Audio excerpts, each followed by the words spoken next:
Okay, Frank here with Doomed and Stoned. On behalf of Thief at Night of the Shred, I am here with the boys from Monolord. How are you guys doing? Very good, thank you. Okay, so you guys have been here in the States. How are the States treating you? I always like to hear how, you know, when foreigners come to our land, how we're treating them. That's been great, actually. People travel far to see us, and we're the first band of 3 playing each night, so it's been fantastic. It has. Yeah, I want to say that when I first, thought, hey, fuck yeah, I get to see Monolord today, I was afraid that, the tone that you hear on the record couldn't be produced, because sometimes live you're at the mercy of the sound man. Oh yeah. So I was like, I hope I don't be like, bummed out, that I didn't hear what I heard on the record, but I totally did. Oh, nice. So let's hear it. Yeah, when the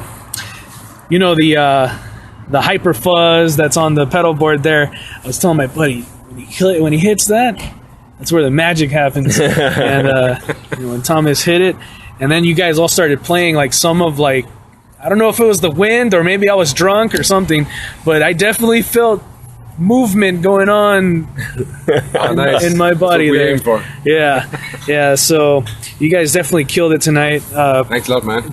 As tight as the record is, everything sounds just like the record, and I really appreciated that. Last night you guys were in San Francisco? That's right. Okay. And how was the San Francisco show? Very good. The venue was awesome. Okay. Like really old, this church kind of place. Well, it's called a chapel. Uh-huh. It's a really awesome venue, and also the arrangers were really cool. Okay. And out there in the Bay Area, we call that, there seems to be kind of like this big following for the Doom music out there. Was it a packed house? Oh yeah, it was sold out for a long time before the date, so it was awesome. Okay. Yeah. Okay, so I just had where you were sitting here. I just had Garrett sitting here, and he was telling me that Thomas had mentioned to him in the past that he had listened to Windhand before. How does that go for you guys? Have you guys listened to Windhand before? Oh yeah. Okay. Oh yeah. Absolutely. And how is it kind of surreal to I was listening to them on my stereo yesterday, and I'm on tour with them now. Something like that. I mean, the Windhand is such great guys. The whole band, the whole crew is really nice, and respect from everyone there. So it's great people to tour with.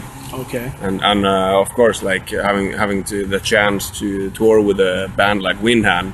I mean, they're high up in the caliber, so it opens up a lot of possibility for us. Yeah, I think there were definitely a lot of Monolord virgins today in the crowd. I remember when I looked back, I was like, these people are not ready. They are not ready. And the seal of approval is definitely when heads start banging. Oh yeah. You see the bopping in the back. Yeah. When you start seeing those dudes in the back over there, yeah. You see this? That cherry popping? For sure.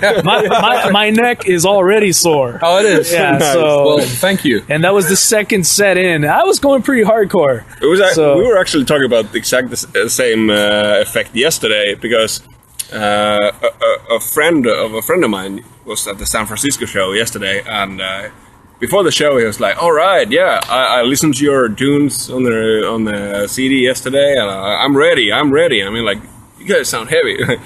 But after the show, he came back to me like, "Dude, I wasn't ready." There's that's the best review of a live show ever. It should be that sentence. Yeah. I wasn't ready. I wasn't fucking ready. Yeah, for sure. Yeah, no, you guys, because I review music and stuff, I'm not very negative, but there's sometimes when bands do not meet the expectations from the record, because it's hard to recreate that. Oh, for sure. They're perfect takes, You guys fucking destroyed it, and thanks a lot. At first I thought, oh man, the equipment's not going to be right, but no, you guys can do it. So you guys definitely hit the slaughterhouse today. So it's Halloween night.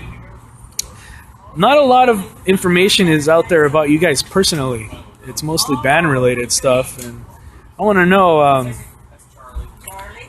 now that you're here and on Halloween. Did you guys grow up with any horror movies or anything like that? I personally love horror movies. Okay, it's like there's two genres of movies that I really love. It's like horror movie, everything from like psychological thrillers to like total splatter films, and like Disney animated stuff, like Disney movies, yeah. huh? Nothing wrong with that. I collect them both. So. Okay. Okay. What about you? Not really, no. No. I see a horror movie maybe once every third year or something. Okay. So how is Halloween even a thing out there? It's beginning guys? to be like from about 2-3 years ago in Sweden. Yeah. So are people going around trick or treating and stuff like that? Yeah, Somewhere, yeah. sometimes, yeah. Actually, especially around bigger cities like Gothenburg and Stockholm and all that, it's becoming a lot bigger thing. I mean, like we have our own traditions that are like into the Halloween thing, but Your own version of Halloween. basically, yeah. But the American Halloween, of course, it's taking over because people like to dress up and have fun. What do you guys think of it? Do you guys like it or I don't care. you don't care? What about you? I don't actually. I don't get pissed when people knock on the door. Leave Get the away fuck from me. alone. Leave me alone. Leave me alone. No, I'm not. Yeah, that's why at my house. That's not me at all. So at my house, I have a big gate in the front. Yeah, don't come knocking on my door. I live alone in the woods, basically, so I don't get any visitors. Oh Jesus!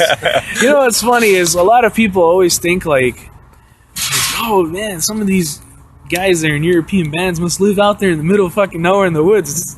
I guess it's true for you, huh? Yeah, for me and Thomas, it is. we live like far out in the woods. Like we don't meet any people there. Okay. Like closest neighbors to me, there's like a fucking field with 30 sheep going on there. So Rural. So, yeah. Rural, I have to Yeah. say. That sounds nice. That sounds like it could be a break from some of this. Oh yeah, city life I can that crank we up the live. volume when I'm listening to music Okay. without bothering anybody. You could probably play music without getting the police called on you, right? Yeah. Or Yeah. noise complaints. No, the police doesn't even know where I live. So Okay. It's off the grid, huh? yeah. Okay. So I want to talk about you guys individually in the band. So with your bass, the gearheads want to know. They want to know the secret. What is it you guys are doing that's so... I'll give you a story. I have a set of... I don't know if you guys remember a brand of like record players called Pulsar. Oh yeah. Yeah. I have one of those still, and I have the original set of speakers. The first day I put Empress Rising on there, it blew out one of those speakers. Oh shit. Yeah, so what the hell are you guys doing on your bass rig for recording? What is going on? I wish I had like a simple answer that like, dude, this pedal is killer and Yeah. like buy that and like you'll be happy. Uh-huh. But it's not. I mean, like it's a combination of different equipment and of course like how we tune our instruments and how we play them. I mean, like for all the different tours, I've had different gears and I have to like basically build them from scratch every time. So. Yeah. All effect pedals, they work Hi. differently with each other. So Okay. some of them eat tone, some of them build tone. So you have to build correctly. Whatever it is you're doing, it's standing out in a genre full of tone. Oh, You know, so yeah. Thanks. Your drums. My buddy who was with me today, he drums, and we were both saying like the drumming on all of the songs. You know that sometimes there's some drummers who do too much and take away from the riff or whatever. Yeah. And there's some things that certain bands do, and for me, Monolord, when it's like the build up to the riff, you know, some of like, and you do some odd timing ones too, not so typical. It's like on Empress Rising. How do you guys come up? Are you doing that on your own, or Like, How do you mean? On my own? like are you saying like, okay, I'm going to build up in this certain area here? I think the answer is the same as Mika's answer. We get these questions a lot. Your sound, how do you do it? It's just There weird, isn't man. a simple answer to it other than listening a lot and playing together a lot. So it's not a specific fuzz pedal on guitar, a specific bass sound, or a specific drum playing. It's the combination of it. Okay. So we work a lot in the rehearsal space on having a good sound there before the mics come up. Just fine tuning the wall of sound actually. So and in that trying to keep as much organics as possible, because a lot of the doom bands it's just full throttle all the time, which is boring. I mean, everyone can play loud all the time, but that gets boring. So you have to have the dynamics to build something. Yeah, you got to have a break from the heaviness in order to get a reminder of how heavy it is. Right? Yeah. So that would be the boring answer. Just as Mika said, there is no final recipe, or we keep fine tuning what we do all the time. Yeah. I'm a sound tech, so I have recorded the album and we worked together, produced it together from when we start writing the songs until the actual recording of the album. So it's a continuous process always. Okay. So on Vanner we already start working and talking about the following album. So it's not like now we do this, then we do this, then we do this. It's a continuous process all the time. It's a never-ending process until you get it right. Which I think it should be when you make music. It's more interesting. Definitely, because until you're happy with it, how do you expect somebody else to listen to it? Right? Exactly. Yeah. And keep improving, I think. In terms of your vocals, Thomas. Yeah. Another unique aspect is you love to drown out your voice in effects. Yeah. What was that decision? What drove you to that decision? It started out because I'm really not a singer. I have never been a lead singer in a band before. Mm-hmm. So I said, if I'm gonna sing, I'm gonna drench it in all the effects possible. But then it's like you realize that the type of vocals fit pretty well with delay and maybe some chorus and flanger, just to get it in there, to get a mood going. And so it's just, it wasn't meant for me to sing to begin with. It just happened that way. So you just said fuck it. Yeah, kind of. Pretty much. That's the recipe. That's the fuck it. Fuck it. Oh, fuck it. That's what happens. Yeah. No, it's definitely cool because I know it's funny you guys are wearing gear that says Sabbath worship, but it's funny because it totally comes through the speakers when you guys are playing. Another, just there's so many questions I have to ask you about just what it is you do. In terms of lyrical aspects, on Empress Rising, what was the primary drive for lyrical theme there? More like something. I don't know. It's from the beginning. When we recorded the drums on that album, it was just me and Espen, and Mika came in just to finish it actually with a bass. Mm-hmm. And then we had a record with no vocals and almost no lyrics, just for one song. And then, we should finish this record now. How to do it? And it's like we found that some dark. It's more of a vad säger man, folksagor. I don't know, folktales. Folktales and wrote stuff around that sounded good with the music. So definitely a fantasy aspect to it. Yeah. Somewhat. I mean, like it's a combination of like the folk stories of our area and the history to different aspects of sci-fi and all that shit. So it's like and spiced with quite a lot of misanthropy as Yeah. well. Okay, Because interesting. humans are fucked up.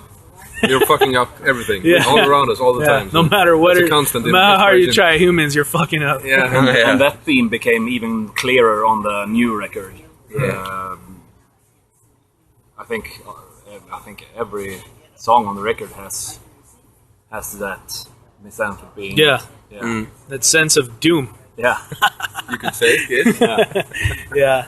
But then you guys took a break on the new record with the Cosmic Silence, right?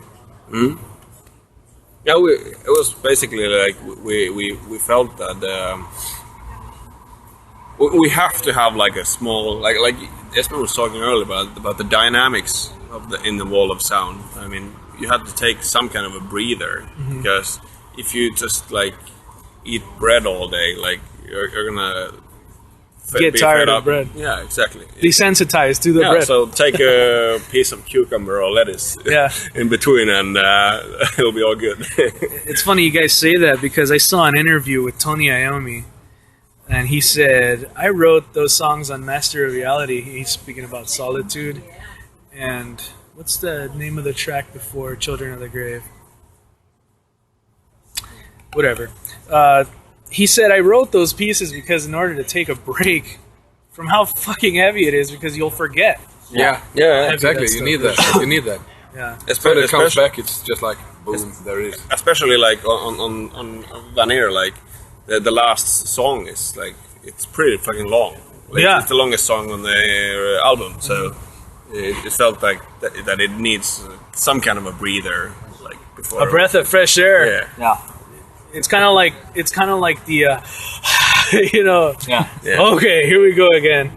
And it's definitely a dynamic a lot of bands I think need to work on because you're saying a lot of doom bands are going full throttle, full speed ahead a lot of the times, and it works for some, yeah, of course. Yeah, it could be right. Absolutely, overkill can be really good. Yeah, But you need dynamics in overkill as well. Same thing with grindcore bands. The ones that have that little dynamic in them. It's yeah, like makes it more I think Nasum, for example, when you talk about grindcore bands, Nasum takes like a half a second break yes. in 1 hour. It's awesome. yeah. It's funny for me because I think sometimes some of those thrash metal bands, they're going full speed, and it's like okay, but if you were to put a nice little break in there, I would remember how ridiculous you guys are. Yeah. Like Demolition Hammer, if you know that band, you know, or even Slayer. Oh yeah, You know, oh yeah. stuff like that. Yeah. So people want more Monolord, and I think you guys dropped a little hint that there's new stuff coming, right? For sure. Okay. There always is. Okay. So are the riffs already written? Are the songs already written? Are you still working? Some on are it? written, some are not. Okay. Like we said, it's a continuous process. It's not like this project then the next. We're working Round the clock. around. Yeah. No, yeah. And since we've done now like the European tour, and now we're in the middle of the USA tour. When we get home and start like setting up new song stuff again, we might feel a little bit different than 2 months ago. So It might drive the sound a little different. Yeah, we'll see. could be. So okay. we never know. But and of course, not in extreme ways. We're not gonna sound like Graham Parsons. Right on. But yeah, basically. A thing I like to hear is origin stories. How did you guys all meet? Me and Espen knew each other from another band, Okay. and Espen knew Mika from another band. Okay. So yeah. Yeah, So it's a musical connection. it is. Okay. Because sometimes you hear some ridiculous stories. Like I was walking in the supermarket one day. Yeah, and none of them are true. You guys It's should. all PR answers. Yeah, right. You guys should make one up. Yeah. Some ridiculous thing. We could. And because you guys next are, interview we're gonna do, we'll have a better story. Yeah. for you. Yeah, like something out in space, man. And say something ridiculous. Like one day I was going to say something like the incense shop or some fucking bullshit. Yeah. Okay. So you guys are very definitely regular guys. A lot of people out there think you guys are some kind of aliens. We are. In USA, we are. We're internationally recognized aliens. The exactly, American. that's what the visa said. Actually, it is. We're not kidding. Yeah, that's exactly what it says. The American fan base seems to think that you guys are some kind of mystical band. Wizards, right? Yeah, like what are they doing? We couldn't bring our wands to customers, They- so we're yeah. just regular people here. But in Europe, we're actually wizards. Cult leaders. Head of wizardry out there. Yeah. Okay. So I want to hear, lastly, musical influences from when you first started to when you discovered heavy music from each one of you individually. So can we start with Mika? Oh man. It's okay. I like Pat Benatar. So Oh yeah, no. let's air it all out I there. have quite like broad like musical like shit I listen to. I mean, I like everything from fucking Tori Amos to to the heavy end of it. Like I don't know, but I guess like the first heavy shit I got into was actually Black Sabbath. I got my first Black Sabbath album from my dad. I got the Can't go wrong. Paranoid and AC/DC. So that was like the beginning of it for me. Yeah. Did you feel some kind of rush? Oh yeah, and like my father's sister picked up on it, and she started buying like vinyl records to me, like a few in a year, like all the time. She was always coming with me like with new records. So she You really got a wanted to, never-ending like, stream yeah, of music. Yeah. Okay. What about you, Ezra? Something like that. Yeah, I grew up with music all around. My parents listened to music all the time. So I think heavy music was from my mom actually. Led Zeppelin and Black Sabbath, Okay. and then later AC/DC as well, which is still around. Those are the three, right? That are yeah, just like yeah. It's yeah. for me. It's AC/DC and Tom Waits are the two always ever appearing music. Eternal albums bands. Yeah, eternal bands. But regarding hard music and heavy music, I don't know. It's when Swedish death metal came in the 90s. That opened the gates for me. That was the first time I heard Oh, yeah? heavy music that was You were at the heavy gates? for real. These guys like fun a lot. So strike that. So do you still remember the first day you heard Entombed? It was Entombed. I heard the first Remember time. that chainsaw guitar tone? It's a yeah, very yeah, distinct perfect. one, just Yeah. like your guys. Thanks. Entombed and Dismember in the start. That was killer. That was whoa. Can it sound like this? That's a tone people are still after, Oh yeah. nowadays. I mean, Actually, like used my the- old band, I played in a grindcore band called Rotten Sound. We actually, like one of the records, we traveled to Stockholm to record it, and at the same studio, and used the same fucking equipment that they did. Like, but of course, That's it just came another like another grindcore album. But yeah. Sometimes it's like, when you ever had your grandmother make you some food or something, like all she has to do is touch the plate and suddenly it's Yeah. ridiculously good. If you try to recreate it, it's just not as good. Yeah. Yeah. What about for you, Thomas? First record I bought from my own money was Twisted Sister, I think. Oh 7-inch. shit! But then my mother and father listened to a lot of music all the time, like old Rod Stewart and Status Quo and yeah, that whole thing. And my mother's brother, I got like 3, 4, 5 bags of just vinyl records when I was, I think, 14 or 15. So there was Grand Funk Railroad and Oh hell yeah! yeah, a lot of stuff. So yeah, it's basically the same for me. Okay. Yeah. I want to say heavy music out there, it doesn't carry so much of a stigma as it does here. A lot of kids growing up here, when they discover heavy music, I don't want to say because of some kind of, it's some kind of cultural or religious thing here where it carries some kind of negative aspect to it. So it's great to hear. Heard that, yeah. Yeah. I think it was in when I was in, what was it, Spain? We were all surprised that the church in Sweden doesn't come down on heavy music. I was trying to explain that. No, they don't. That sounds It's heavy great. music that comes down on the church. So I mean, it happens in Scandinavia too. I mean, like my first girlfriend, she was like really into like black metal and like dark music, a lot of like goths and stuff. So, and her parents were religious people, and they actually like one day when she was coming home from school, they had got like the church priest at their room, and they had put like a pile of CDs, her CDs. Like, we're gonna need to do like a we're gonna throw away all this. Oh, So, fuck. so it does happen. No! Like an exorcism. Yeah, basically. An exorcism like, of your in so inanimate extreme- objects? Not in so extreme ways, but basically, like Yeah. I mean, they really wanted to make a stand that this is not okay. That you're listening to this dark stuff.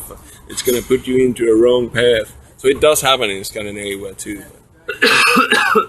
Okay. But It's just a completely, as Americans, we really don't know the truth of what it's really like out there until you've actually been there. Even there, if you're only there for a couple of days, you still don't know what it's like, right? Yeah. Okay, so new record on the way. Monolord's out on tour right now with Danava too, right? Yeah, Danava Windhand. and Windhand. Yeah. Garrett said you guys have been amazing people. Oh, good to hear. Awesome. So Same thing for them. Great Yeah. two bands to travel with. Yeah. All the guys are really nice and welcoming. Garrett told me a story about you that you one time, a long time ago, introduced yourself to him before Empress Rising actually came out. Yeah. He said, "Yeah, Thomas came up to me at some show, and he was like some guy, and we started talking about gear, and then like a year later, I heard his band, and I was like, what the hell?" Yeah, they played in Gothenburg. And I think Truck Stop Alaska, right? Yeah. And I think we were recording Empress Rising then, I think. And I met them and just went up to talk to them. And they are as nice then as they are now. So They're down to earth. we just Oh, yeah. stood there talking for a while. And then, and then we, Riding Easy, put out their cassettes or They 10 put up, inch with Salem Squad and stuff. they put on the So split. and then we started to connect again, and then Then you guys appeared on the mixtape. yeah, exactly. That was the first time I heard Monolord. Yeah, And I was like, fuck. Yeah, so he told me that when he heard your band, he was like, oh shit. yeah. Okay, so that's great. I asked them, is it kind of surreal for you, the fact that you were a fan of his band and now you're on tour with him? Yeah. It's great. So there's some old school legends here with Bang. I don't know if you guys are familiar with I listened to them a lot for a few years ago. Isn't it kind of strange, the fact that some old school guys like that are here? They started, the whole thing going. Yeah. I don't think they thought it would become this. What do you think? Do you think that will happen with you guys eventually in the future? Hopefully. I think so. There's a lot of people out there who think Yeah, but Monolord is the shit. We can influence people in some way. That would be fantastic. amazing. Absolutely. I know two dudes who are obsessed with trying to recreate the guitar tone you have. It's not that hard. Just go buy a Boss Hyperfuzz and you're done. First finding one, Yeah, you got to pay some money for it. first finding one that's not worn out and fucked up. Yeah. Yeah, but for sure. Okay, thank you guys. Yeah.